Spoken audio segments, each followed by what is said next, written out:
అధికారం పొందిన నాటి నుండి కూటమి ప్రభుత్వం కవ్వింపు చర్యలకు అడ్డు అదుపు లేకుండా పోతుంది. కృష్ణా జిల్లా బందరు నియోజకవర్గం 33వ డివిజన్లో రంజాన్ సందర్భంగా శుభాకాంక్షలు తెలుపుతూ వైఎస్ఆర్సీపీ మాజీ కార్పొరేటర్ మీర్ అస్గర్ అలీ ఏర్పాటు చేసిన ఫ్లెక్సీలను ధ్వంసం చేశారు.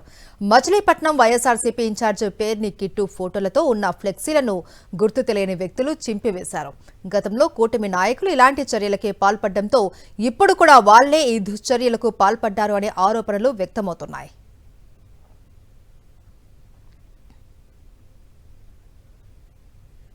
నంద్యాలలో ఆర్టీసీ బస్సుకు పెను ప్రమాదం తప్పింది. ఫారూక్ నగర్ పెట్రోల్ బంకు వద్ద ఎదురుగా వస్తున్న బైక్ ను తప్పించబోయిన ఆర్టీసీ బస్సు కరెంటు స్తంభాన్ని ఢీకొట్టింది. ఈ ప్రమాదంలో బస్సు డ్రైవర్ కు తీవ్ర గాయాలవగా ఆసుపత్రికి తరలించారు.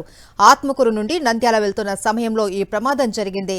ఘటనా స్థలానికి చేరుకున్న డిపో మేనేజర్ మాధవి దర్యాప్తు చేస్తున్నారు.